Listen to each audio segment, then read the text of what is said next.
जीवन की मौलिक इकाई the fundamental unit of a life. Cork की पतली काट के अवलोकन पर रॉबर्ट हुक ने पाया कि इनमें अनेक छोटे छोटे प्रकोष्ठ हैं जिसकी संरचनाएं मधुमक्खी के छत्ते जैसी प्रतीत होती हैं। कार्क एक पदार्थ है जो वृक्ष की छाल से प्राप्त होता है। सन 1665 में हुक ने इसे स्वनिर्मित सूक्ष्मदर्शी से देखा था। रॉबर्ट हुक ने इन प्रकोष्ठकों को कोशिका कहा। सेल कोशिका लैटिन शब्द है जिसका अर्थ छोटा कमरा। उपरोक्त घटना छोटी तथा अर्थहीन लगती हो, लेकिन विज्ञान के इतिहास में यह एक बहुत ही महत्वपूर्ण घटना है। इस प्रकार सबसे पहले हुक ने देखा कि सजीवों में अलग अलग एकक होते हैं। इन एककों का वर्णन करने के लिए जीव विज्ञान में कोशिका शब्द का उपयोग आज तक किया जाता है। आओ कोशिका के विषय में और जानकारी प्राप्त करें। सजीव किससे बने होते हैं? क्रियाकलाप 5.1।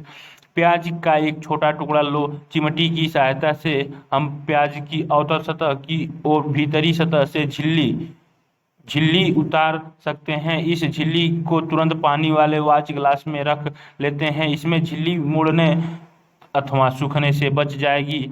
हम इस झिल्ली से क्या करें? कांच की स्लाइड लो, इस पर पानी की एक बूंद डालो। अब वॉच ग्लास में रखी झिल्ली के इस छोटे टुकड़े को इस स्लाइड पर रख दो। यह ध्यान रखें कि झिल्ली बिल्कुल सीधी हो एवं एक पतला पेंट ब्रश इसी झिल्ली को स्लाइड पर रखने में आपकी सहायता कर सकता है।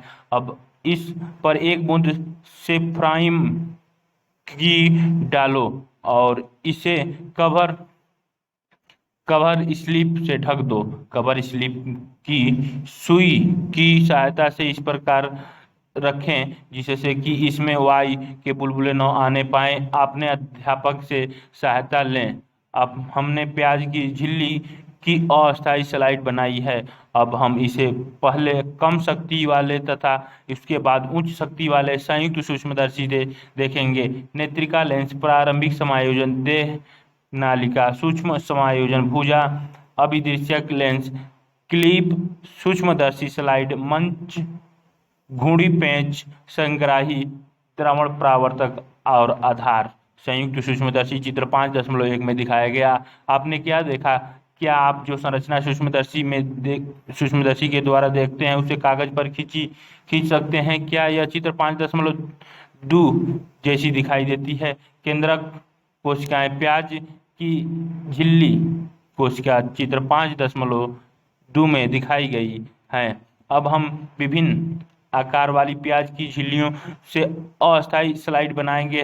हम क्या देखते हैं? क्या हम एक समान संरचनाओं को देखते हैं अथवा भिन्न भिन्न? ये संरचनाएं क्या हैं? ये सभी संरचनाएं एक जैसी दिखाई देती हैं। ये सब भी मिलकर एक बड़ी संरचना शल्ककंद बनाते हैं। जैसे प्याज, इस क्रियाकलाप से हमें पता चलता है कि विभिन्न आकार के प्याज में सूक्ष्मदर्शी द्वारा देखने पर एक जैसी संरचनाएं दिखाई देती हैं। प्याज की झिल्ली की कोशिकाएं एक समान हैं। प्याज के आकार से इसका कोई संबंध नहीं है। ये छोटी छोटी संरचनाएं जो हम देख रहे हैं शल्ककंद प्याज की मूलभूत इकाई हैं। इन संरचनाओं को कोशिका कहते हैं। न केवल प्याज बल्कि जितनी भी जीव जंतु हम अपने आसपास देखते हैं वे सभी कोशिकाओं से बनते हैं। यद्यपि कुछ जीव एक कोशिकीय भी होते हैं। आवर्धक लेंस की खोज के बाद सूक्ष्मदर्शी का आविष्कार संभव हो सका। यह पता चला है कि एकमात्र कोशिका स्वयं में ही एक संपूर्ण जीव जैसे अमीबा,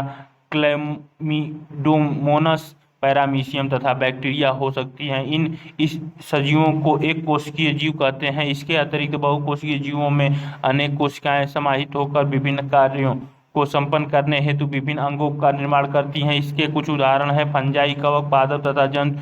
क्या हम कुछ और एक कोशिकीय जीवों के विषय में पता कर सकते हैं? प्रत्येक बहुकोशिकीय जीव एक कोशिकीय से ही विकसित हुआ है। कैसे कोशिकाएं विभाजित होकर अपनी ही जैसी कोशिकाएं बनाती हैं? इस प्रकार सभी कोशिकाएं अपनी पूर्ववर्ती कोशिकाओं से उत्पन्न होती हैं। सभी पूर्ववर्ती कोशिकाएं अपने कोशिकाओं से उत्पन्न होती हैं। इसे भी जानें। कोशिका का सबसे पहले पता रॉबर्ट हुक ने 1665 ईस्वी में लगाया था। उसने कोशिका को कार्क की पतली काट में अनगढ़ सूक्ष्मदर्शी की सहायता से देखा। ल्यूवेनहक 1774 ने सबसे पहले उन्नत सूक्ष्मदर्शी से तालाब के जल में स्वतंत्र रूप से जीवित कोशिकाओं का पता लगाया। रॉबर्ट ब्राउन ने 1831 में कोशिका में केंद्रक का पता लगाया।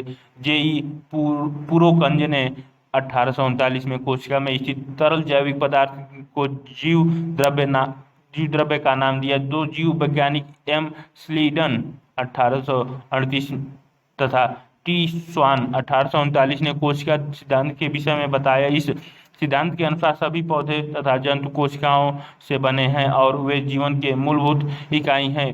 बिरचो 1855 ने कोशिका सिद्धांत को और आगे बढ़ाया। उन्होंने बताया कि सभी कोशिकाएं पूर्ववर्ती कोशिकाओं से बनती हैं। 1940 में इलेक्ट्रॉन सूक्ष्मदर्शी की खोज के बाद कोशिका की जटिल संरचनाएं तथा बहुत से अंगों को समझाना संभव हो सका। क्रियाकलाप 5.2 हम पत्ती की झिल्ली, प्याज की मूलाग्र अथवा विभिन्न आकार की प्याज की झिल्ली की अस्थायी स्लाइड बना सकते हैं। उपरोक्त क्रियाकलाप करने के बाद निम्नलिखित प्रश्नों के उत्तर दीजिए। क्या सभी कोशिकाएं आकार तथा आकृति की दृष्टि से एक जैसी दिखाई देती हैं? क्या सभी कोशिकाओं की संरचना एक जैसी दिखाई देती हैं? क्या पादप के विभिन्न भागों में पाई जाने वाली कोशिकाओं में कोई अंतर है? हम में कोशिकाओं में क्या समानता दिखाई देती है? कोशिकाओं में क्या समानता दिखाई देती है? कुछ जीवों में विभिन्न प्रकार की कोशिकाएं भी हो सकती हैं। निम्नलिखित तस्वीर को देखें। ये मानव शरीर की कुछ कोशिकाएं हैं। रुधिर कोशिका, चिकनी पेशी कोशिका, तंत्रिका कोशिका, अस्थि कोशिका, अंडाणु, शुक्राणु, वसा कोशिका मानव शरीर की विभिन्न कोशिकाएं हैं। चित्र 5.3 में कोशिकाओं की आकृति तथा आकार उनके विशिष्ट कार्यों के अनुरूप होते हैं। कुछ कोशिकाएं अपना आकार बदलती रहती हैं, जैसे कि एक कोशिका अमीबा। कुछ जीवों में कोशिका का आकार लगभग स्थिर रहता है और प्रत्येक प्रकार की कोशिका के लिए विशिष्ट होता है। उदाहरण के लिए तंत्रिका कोशिका प्रत्येक जीवित कोशिकाओं में कुछ मूलभूत कार्य करने में क्षमता होती है जो सभी सजीवों का गुण है। एक जीवित कोशिका ये मूलभूत कार्य कैसे करती है? हम जानते हैं कि बहुकोशिका जीवों में श्रम विभाजन होता है, जैसे कि मनुष्यों में। इसका अर्थ यह है कि कोशिका के विभिन्न अंग विभिन्न कार्य करते हैं। जैसे मनुष्य के शरीर में हृदय रुधिर को पंप करता है तथा आमाशय भोजन का पाचन आदि। इस प्रकार एक कोशिका में भी श्रम विभाजन होता है। वास्तव में ऐसी प्रत्येक कोशिका में कुछ विशिष्ट घटक होते हैं जिन्हें कोशिकांग कहते हैं। प्रत्येक कोशिकांग एक विशिष्ट कार्य करता है, जैसे कोशिका में नए पदार्थ का निर्माण, अपशिष्ट पदार्थों का निष्कासन आदि इन कोशिकांगों के कारण ही एक कोशिका जीवित रहती है और अपने सभी कार्य करती है। ये कोशिकांग मिलकर एक मूलभूत इकाई बनाते हैं जिसे कोशिका कहते हैं। ये बड़ा रुचिकर है कि सभी कोशिकाओं में एक ही प्रकार की कोशिकांग होते हैं। इससे कोई फर्क नहीं पड़ता कि उसके कार्य क्या है अथवा वे किस प्रकार जीव में पाई जाती हैं। प्रश्न, कोशिका की खोज किसने और कैसे की?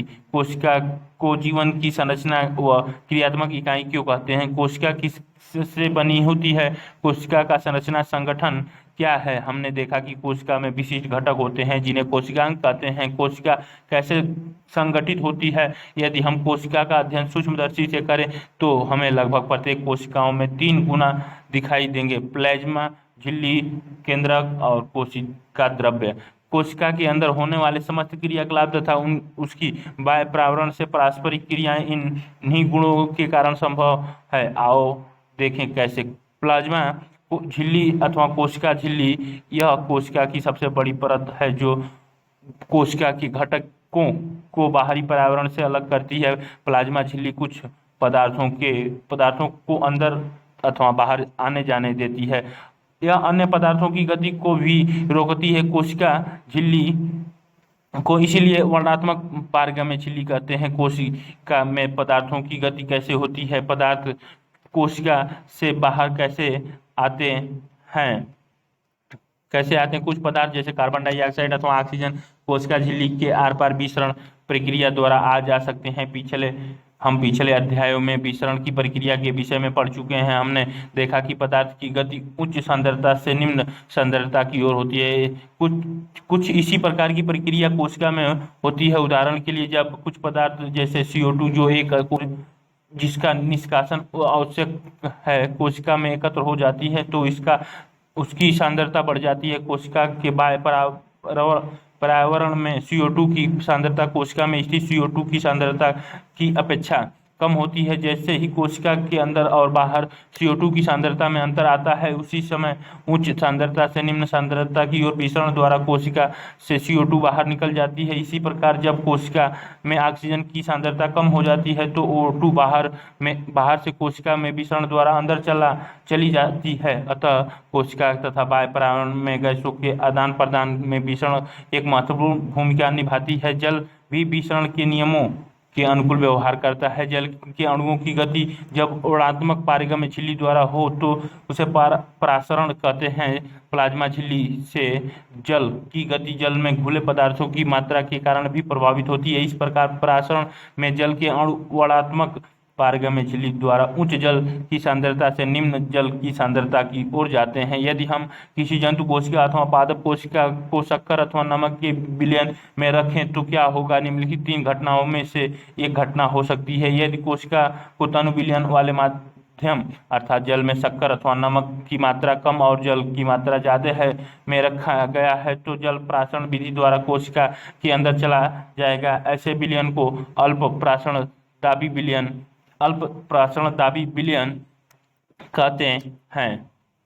जल के अणु कोशिका झिल्ली के दोनों ओर आवागमन करने के लिए स्वतंत्र होते हैं, लेकिन कोशिका के अंदर जाने वाले जल की मात्रा कोशिका से बाहर आने वाले जल की मात्रा से अधिक होगी। इस प्रकार शुद्ध परिणाम यह होगा कि जल कोशिका के अंदर गया है, इससे कोशिका फूलने लगेगी। यदि कोशिका को ऐसे माध्यम विलयन में रखा जाए जिसमें बाह्य जल की सांद्रता कोशिका में स्थित जल की सांद्रता के ठीक बराबर हो तो कोशिका झिल्ली से जल में कोई शुद्ध गति नहीं होगी। ऐसे विलयन को समपराशरी विलयन कहते हैं। जल कोशिका झिल्ली के दोनों ओर आता जाता है, लेकिन जल की जो मात्रा अंदर गई उतने ही बाहर आ जाती है। इसी प्रकार व्यापक रूप से जल की कोई गति नहीं हुई, इसीलिए कोशिका के माप में कोई परिवर्तन नहीं आएगा।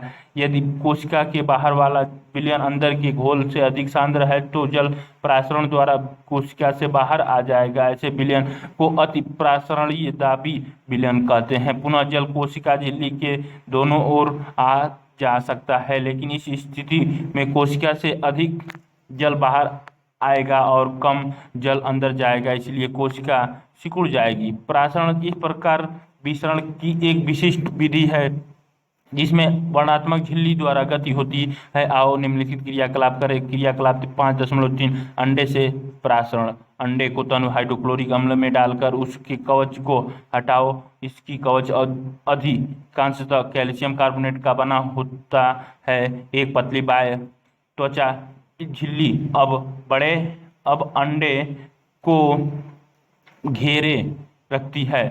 अंडे को शुद्ध जल में रखो और 5 मिनट बाद इसका अवलोकन करो। आप क्या देखते हैं? अंडा फूल जाता है क्योंकि प्रासरण द्वारा जल अंडे के अंदर चला जाता है। इसी प्रकार का एक कवच रहित अंडा नमक के सांद्रित विलयन में रखो और 5 मिनट तक उसका अवलोकन करें। अंडा सिकुड़ जाता है क्यों? जल अंडे से निकलकर नमक के विलयन में आ जाता है क्योंकि नमक का घोल अधिक सांद्रित होता है। इस प्रकार क्रियाकलाप हम सूखी किशमिश अथवा खुबानी से भी करने का प्रयत्न कर सकते हैं। क्रियाकलाप 5.4 सूखी किशमिश अथवा खुबानी को केवल जल में रखो और उसे कुछ समय के लिए छोड़ दें। उसके बाद 2 शक्कर अथवा नमक के सांद्रित विलयन में रखें। आप निम्नलिखित अंतर देखेंगे। जब उन्हें जल में रखा गया तो वे जल ग्रहण करके फूल गई। जब उन्हें सांद्रित घोल में रखा गया तो वे जल को बाहर निकाल कर सिकुड़ गई। एक कोशिकीय अलवणीय जलीय जीवों तथा अधिकांश पादप कोशिकाएं प्रासरण द्वारा जल ग्रहण करते हैं। पौधों के मूल द्वारा जल का अवशोषण प्रासरण का एक उदाहरण है। इस प्रकार कोशिका के जीवन में विसरण तथा गैसों के आदान प्रदान की प्रक्रिया में महत्वपूर्ण भूमिका निभाता है। इसके अतिरिक्त विसरण कोशिका को अपने बाहरी पर्यावरण से पोषण ग्रहण करने में सहायता करता है। कोशिका से विभिन्न अणुओं का अंदर आना और बाहर निकलना भी विसरण द्वारा ही होता है। इसी प्रकार के परिवहन में ऊर्जा की आवश्यकता होती है। प्लाज्मा झिल्ली लचीली होती है और कार्बनिक अणुओं जैसे लिपिडिक तथा प्रोटीन की बनी होती है। है। प्लाज्मा झिल्ली की संरचना हम केवल इलेक्ट्रॉन सूक्ष्मदर्शी से देख सकते हैं। कोशिका झिल्ली का लचीलापन एक कोशिकीय जीवों में कोशिका के बाह्य पर्यावरण से अपना भोजन तथा अन्य पदार्थ ग्रहण करने में सहायता करता है। ऐसी प्रक्रिया को एंडोसाइटोसिस कहते हैं। अमीबा अपना भोजन इसी प्रक्रिया द्वारा प्राप्त करता है। क्रियाकलाप 5.8 विद्यालय के पुस्तकालय अथवा इंटरनेट से इलेक्ट्रॉन सूक्ष्मदर्शी के विषय में पता करें। इसके विषय में अपने अध्यापक से चर्चा करें। CO2 तथा पानी जैसे पदार्थ कोशिका से कैसे अंदर तथा बाहर जाते हैं, इस पर चर्चा करें। प्लाज्मा झिल्ली को वर्णात्मक पारगम्य झिल्ली क्यों कहते हैं? कोशिका भित्ति। पादप कोशिकाओं में प्लाज्मा झिल्ली के अतिरिक्त कोशिका भित्ति भी होती है। पादप कोशिकाओं भित्ति मुख्यतः सेलुलोज की बनी होती है। सेलुलोज एक बहुत जटिल पदार्थ है और यह पौधों की संरचनात्मक दृढ़ता प्रदान करता है। जबकि किसी पादप कोशिका में प्राशन द्वारा पानी की हानि होती है तो कोशिका झिल्ली सहित आंतरिक पदार्थ संकुचित हो जाते हैं। इस घटना को जीवद्रव्य संकुचन कहते हैं। हम इस परिघटना को निम्न क्रियाकलाप द्वारा देख सकते हैं। क्रियाकलाप 5.6 रियो की पत्ती की झिल्ली को पानी में रखकर एक स्लाइड बनाओ। इसे उच्च शक्ति वाले सूक्ष्मदर्शी से देखो। छोटे छोटे हरे कण दिखाई देंगे। इन्हें क्लोरोप्लास्ट कहते हैं। इनमें एक हरा पदार्थ होता है जिसे क्लोरोफिल कहते हैं। इस स्लाइड पर शक्कर अथवा नमक का सांद्र विलयन डालो। 1 मिनट प्रतीक्षा करें और इसे सूक्ष्मदर्शी से देखें। हम क्या देखते हैं? अब रियो की पत्तियों को कुछ मिनट तक जल में उबालें। इससे पत्तियों की सभी कोशिकाएं मर जाएंगी। अब एक पत्तियों को स्लाइड पर रखो और उसे सूक्ष्मदर्शी से देखें। स्लाइड पर रखी इस पत्ती पर शक्कर अथवा नमक का सांद्र विलयन डालें। 1 मिनट प्रतीक्षा करें और पुनः सूक्ष्मदर्शी से देखें। हम क्या देखते हैं? क्या अब जीवद्रव्य कुचन हुआ? इस क्रियाकलाप से क्या निष्कर्ष निकलता है? इससे पता चलता है कि केवल जीवित कोशिकाओं में ही प्राशन द्वारा जल अवशोषण की क्षमता होती है, न कि मृत कोशिकाओं में। कोशिका भित्ति पौधों, कवक तथा बैक्टीरिया की कोशिकाओं की अपेक्षा कम तनु विलयन, अल्प प्रासरण दाबी विलयन में बिना फटे बनाए रखती हैं। ऐसे माध्यम से कोशिका प्रासरण विधि द्वारा पानी लेती हैं। कोशिका फूल जाती है और कोशिका भित्ति के ऊपर दबाव डालती है। कोशिका भित्ति भी फूली हुई कोशिका के प्रति समान रूप से दबाव डालती है। कोशिका भित्ति के कारण पादप कोशिकाओं परिवर्तनीय माध्यम को जंतु कोशिका की अपेक्षा आसानी से सहन कर सकती है। केंद्रक। आपको याद होगा कि हमने प्याज की झिल्ली की अस्थायी स्लाइड बनाई थी। हमने इस झिल्ली पर आयोडीन की बूंदें डाली थी। क्यों? यदि हम बिना आयोडीन के स्लाइड देखें तो हम क्या देखेंगे? प्रयत्न करें और देखें कि क्या अंतर है। जब हमने आयोडीन का घोल डाला तो क्या प्रत्येक कोशिका समान रूप से रंगीन हो गई?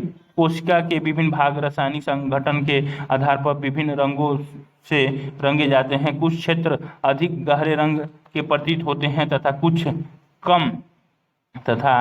कुछ कम को रंगने के लिए हम आयोडीन विलयन के अतिरिक्त सेफ्रानिन अथवा मेथिलीन ब्लू विलयन का भी उपयोग कर सकते हैं। हमने प्याज की कोशिका को देखा है। आओ अब हम शरीर से ली गई कोशिकाओं को देखें। क्रियाकलाप 5.7 कांच की एक स्लाइड लें और उस पर एक बूंद पानी रखें। आइसक्रीम खाने वाले चम्मच से अपने गाल के अंदर की खाल से धीरे से खुरचें। क्या चम्मच पर कोई वस्तु चिपक गई? सुई की सहायता से इस स्लाइड पर समान रूप से फैला कर रखें। इसे रंगने के लिए एक बूंद मेथिलीन ब्लू की डालें। सूक्ष्मदर्शी द्वारा अवलोकन के लिए स्लाइड तैयार है। इस पर कवर स्लिप रखना न भूलें।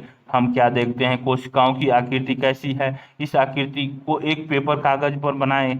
क्या आप कोशिका के मध्य में एक गहरे रंग वाली गोलाकार अथवा अंडाकार डाट की तरह की संरचना देख रहे हैं? इस संरचना को केंद्रक कहते हैं। क्या इसी प्रकार की संरचना प्याज की झिल्ली में भी थी? केंद्रक के चारों ओर दोहरे परत का एक स्तर होता है जिसे केंद्रक झिल्ली कहते हैं। केंद्रक झिल्ली में छोटे छोटे छिद्र होते हैं। इन छिद्रों के द्वारा केंद्रक के अंदर का कोशिका द्रव्य में कोशिका द्रव्य केंद्रक के बाहर जो पता है कोशिका द्रव्य के विषय में हम अनुभाग 5.2.4 में पढ़ेंगे।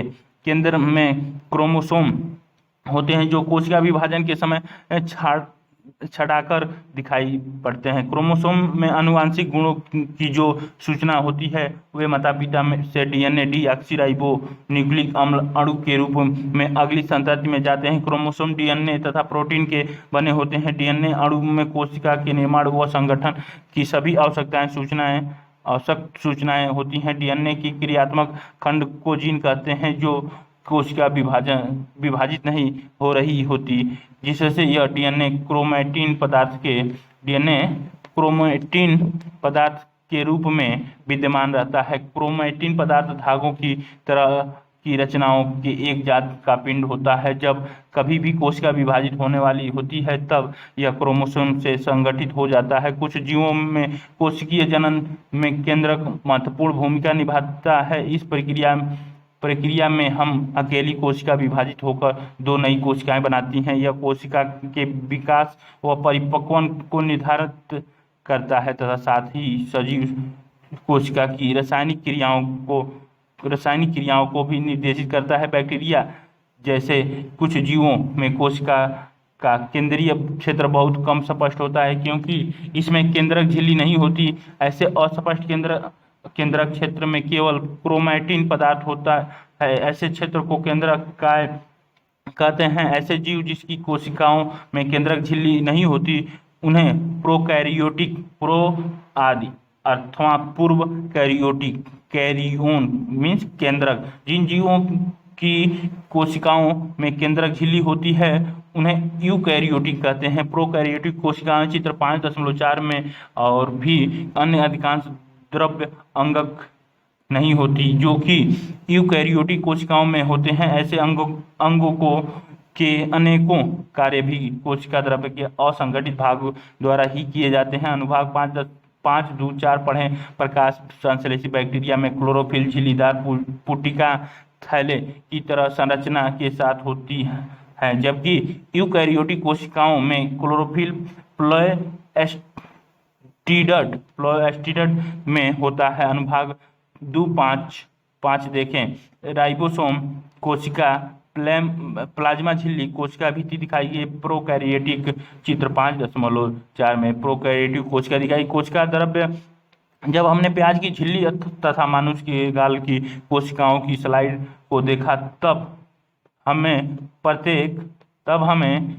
प्रत्येक कोशिका में एक बड़ा क्षेत्र दिखा जो कोशिका झिल्ली से घिरा हुआ था। इस क्षेत्र में बहुत हल्का धब्बा था। इसे कोशिका द्रव्य कहते हैं। प्लाज्मा झिल्ली के अंदर कोशिका द्रव्य एक तरल पदार्थ है। इसमें बहुत से विशिष्ट कोशिका के घटक होते हैं जिन्हें कोशिकीय का अंग कहते हैं। प्रत्येक अंग कोशिका के लिए विशिष्ट कार्य करते हैं। कोशिका द्रव्य तथा केंद्रक दोनों को मिलाकर जीव द्रव्य कहते हैं। कोशिका अंग झिल्ली युक्त होते हैं। प्रोकैरियोटिक कोशिकाओं में वास्तविक केंद्रक के अतिरिक्त झिल्ली युक्त अंगक भी नहीं होते, जबकि यूकैरियोटिक कोशिकाओं में केंद्रकीय झिल्ली तथा झिल्ली युक्त अंगक होते हैं। झिल्ली की सार्थकता वायरस के उदाहरण से स्पष्ट कर सकते हैं। वायरस में किसी भी प्रकार की झिल्ली नहीं होती और इसीलिए इसमें जीवन के गुण तब तक लक्षित नहीं होते जब तक कि यह किसी सजीव के शरीर में प्रविष्ट करके कोशिका की मशीनरी का उपयोग कर अपना बहुगुणन नहीं कर लेता। प्रश्न, क्या आप अपनी निम्नलिखित तालिकाओं में दिए गए रिक्त स्थानों को भर सकते हैं जिससे कि प्रोकैरियोटिक तथा यूकैरियोटिक कोशिकाओं में अंतर स्पष्ट हो जाए। प्रोकैरियोटिक कोशिका यूकैरियोटिक कोशिका आकार प्रायः छोटा 1 से 10 माइक्रोमीटर यानी 1 माइक्रोमीटर बराबर 10⁻⁶ मीटर होती है। आकार प्रायः बड़ा होता है, 5 से 6 माइक्रोमीटर का होता है। केंद्रीय क्षेत्रक सुस्पष्ट जो चारों ओर से केंद्रीय झिल्ली से घिरा होता है और उसे कहते हैं। क्रोमोसोम एक होती है, क्रोमोसोम एक से अधिक होती है। झिल्ली युक्त कोशिका अंगक अनुपस्थित होती है, इसमें झिल्ली युक्त कोशिका उपस्थित होती है। झिल्ली युक्त कोशिका उपस्थित होती है। ये डिफरेंस बन गया इसके बीच, प्रोकैरियोटिक और यूकैरियोटिक के बीच। कोशिका अंगक प्रत्येक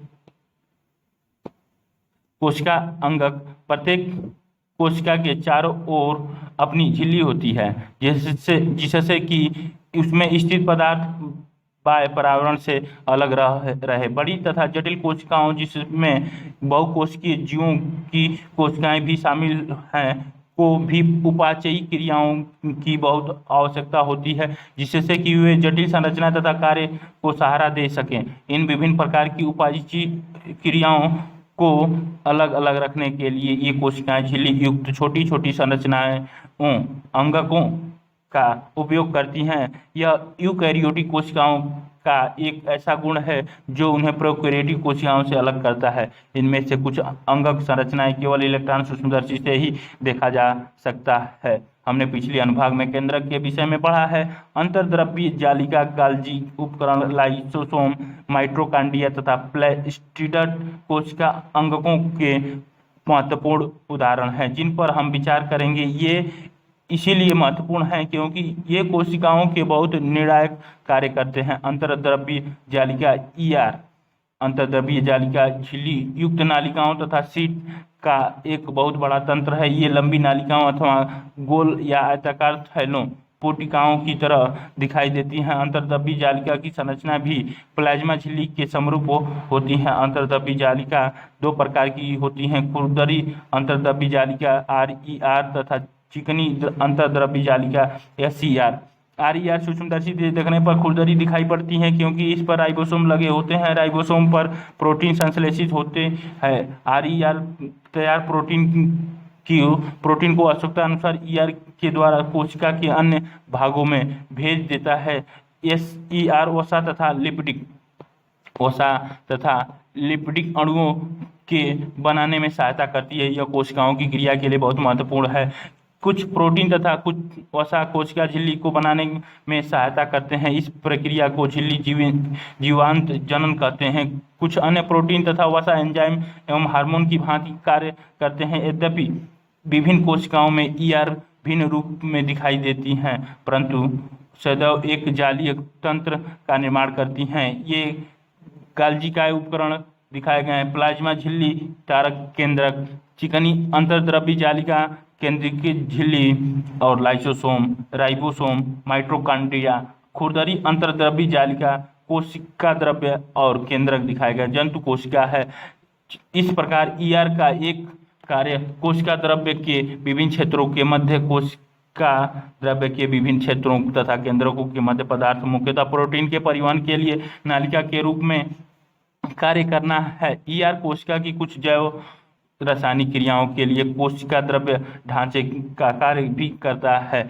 एक वर्ग के जंतुओं जिन्हें कशेरुकी भी कहते हैं, अध्याय 7 देखें। ये यकृत की कोशिकाओं में SER20 तथा दवा को निरावीसीकरण करने में महत्वपूर्ण भूमिका निभाते हैं। गाल्जी उपकरण कैमिलो गाल्जी द्वारा वर्णित गाल्जी उपकरण झिल्ली युक्त चपटी पोटिकाओं का एक तंत्र है जो एक दूसरे के ऊपर समांतर रूप से सजी रहती है, जिन्हें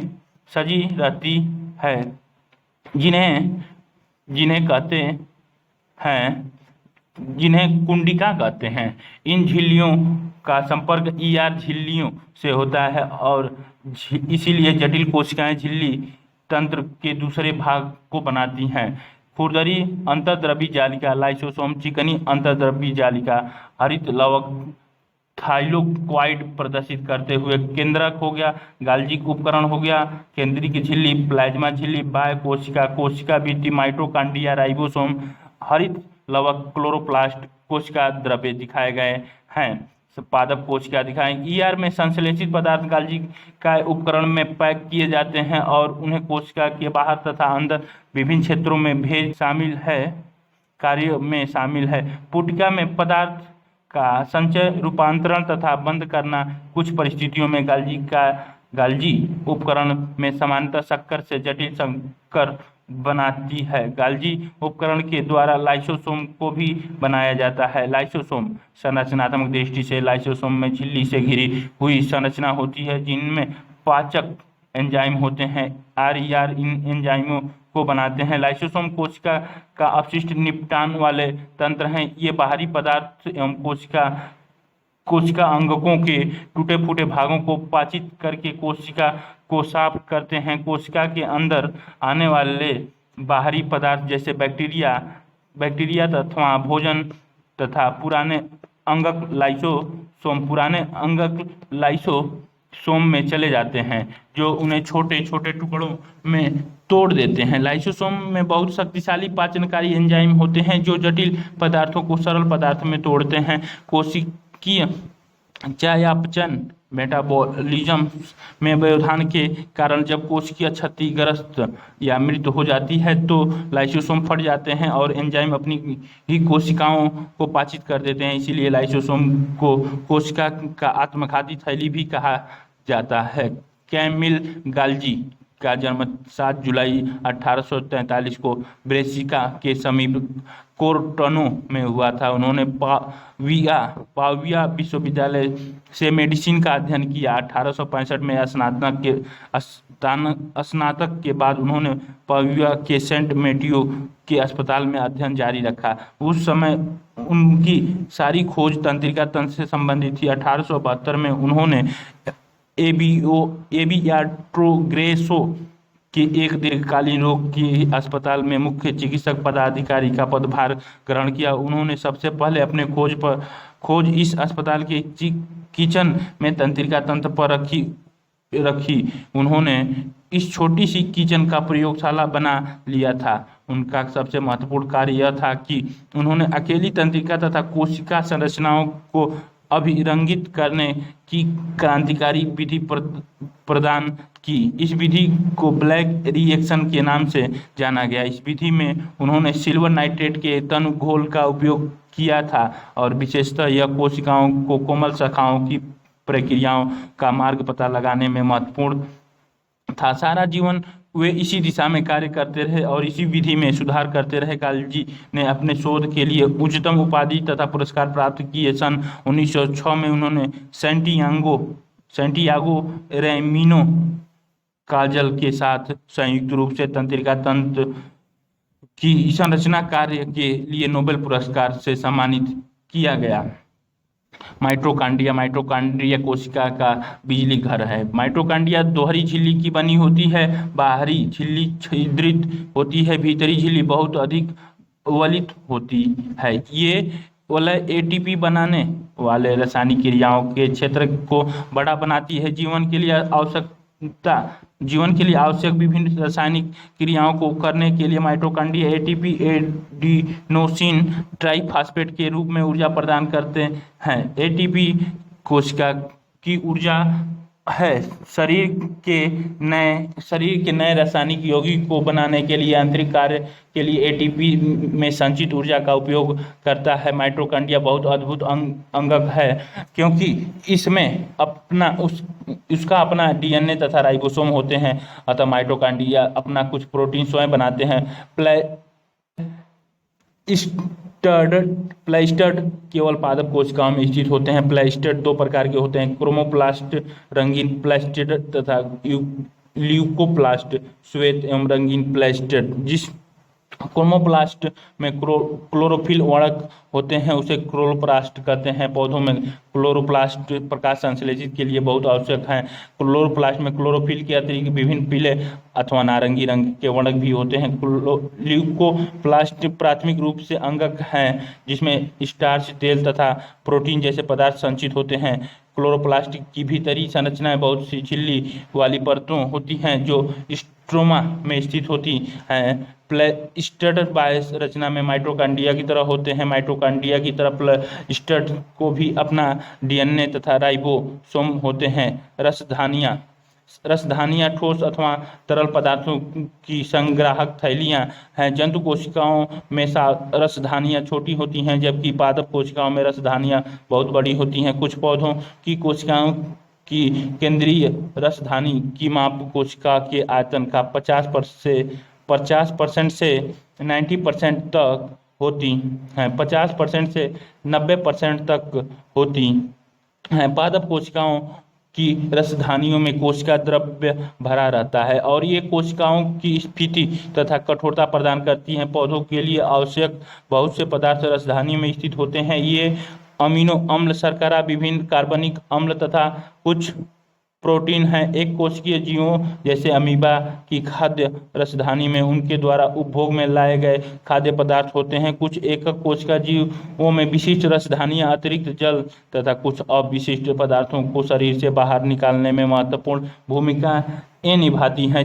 प्रश्न: क्या आप दो ऐसे अंगकों के नाम बता सकते हैं जिनमें अपना आनुवंशिक पदार्थ होते हैं? यदि किसी कोशिका का संगठन किसी भौतिक अथवा रासायनिक प्रभाव के कारण नष्ट हो जाता है तो क्या होगा? लाइसोसोम को आत्मघाती थैली क्यों कहते हैं? कोशिका के अंदर प्रोटीन का संश्लेषण कहाँ होता है? प्रत्येक कोशिका की अपनी एक संरचना होती है जिसके द्वारा वे विशिष्ट कार्य जैसे श्वसन, पोषण तथा अपशिष्ट पदार्थों का उत्सर्जन अथवा नई प्रोटीन बनाने में सहायता करते हैं। ऐसा उनकी झिल्लियों तथा अंगकों की विशिष्ट संरचना के कारण संभव हो पाता है। अतः कोशिका सजीवों की एक मूलभूत संरचनात्मक इकाई है। यह जीवन की एक मूलभूत क्रियात्मक इकाई भी है। कोशिका विभाजन: जीवधारियों में वृद्धि हेतु नई कोशिकाएं बनती हैं जिससे पुरानी मृत एवं क्षतिग्रस्त कोशिकाओं का प्रतिस्थापन और प्रजनन हेतु युग्मक बनते हैं। नई कोशिकाओं के बनने की प्रक्रिया को कोशिका विभाजन कहते हैं। सूत्रीय विभाजन और अर्धसूत्रीय विभाजन नामक दो मुख्य प्रकार की कोशिकाएं विभाजन की प्रक्रिया है। कोशिका विभाजन की प्रक्रिया जिसमें अधिकतर कोशिकाएं वृद्धि हेतु विभाजित होती हैं उसे सूत्रीय ये मातृकोशिका गुणसूत्र और गुणसूत्र संतादित कोशिका बनते हैं। समसूत्री विभाजन कहते हैं। इस प्रक्रिया में प्रत्येक कोशिका, जिसे मातृ कोशिका भी कह सकते हैं, विभाजित होकर दो समरूप संतादित कोशिकाएं बनती हैं। चित्र 5.7 संतादित कोशिकाओं में गुणसूत्रों की संख्या मातृ कोशिकाओं के समान होती है। यह जीवों में वृद्धि एवं ऊतकों के मरम्मत में सहायता करती हैं। जंतु और पौधों के प्रजनन अंगों अथवा ऊतकों की विशेष कोशिकाएं विभाजित होकर युग्म बनाती हैं। निषेचन के पश्चात संतति निर्माण करती हैं। यह एक अलग प्रकार की विभाजन का है जिसे अर्धसूत्रण कहते हैं, जिसमें क्रमशः दो विभाजन होते हैं। जब कोशिका अर्धसूत्रण द्वारा विभाजित होती है तो इसमें दो की जगह 4 नई कोशिकाएं बनती हैं। चित्र 5.8 नई कोशिकाओं में मातृ कोशिकाओं की तुलना में गुणसूत्रों की संख्या आधी होती है। क्या आप सोच सकते हैं कि संतादित कोशिकाओं में गुणसूत्रों की संख्या क्यों आधी हो गई है? मातृ कोशिकाएं अर्धसूत्री विभाजन फर्स्ट, अर्धसूत्रीय विभाजन सेकंड, संतादित कोशिका अर्धसूत्रीय विभाजन। चित्र 5.8 में आपने क्या सीखा? कोशिका जीवन का मूलभूत संरचनात्मक इकाई है। कोशिका के चारों ओर प्लाज्मा झिल्ली होती है। ये झिल्लियां लिपिडिक तथा प्रोटीन की बनी होती हैं। कोशिका झिल्ली कोशिका का सक्रिय भाग है। वह पदार्थों की गति को कोशिका के भीतर तथा बाहरी वातावरण से नियमित करती हैं। पादप कोशिका में कोशिका झिल्ली के चारों ओर एक कोशिकीय भित्ति होती है। कोशिका भित्ति सेलुलोज की बनी होती है। पादप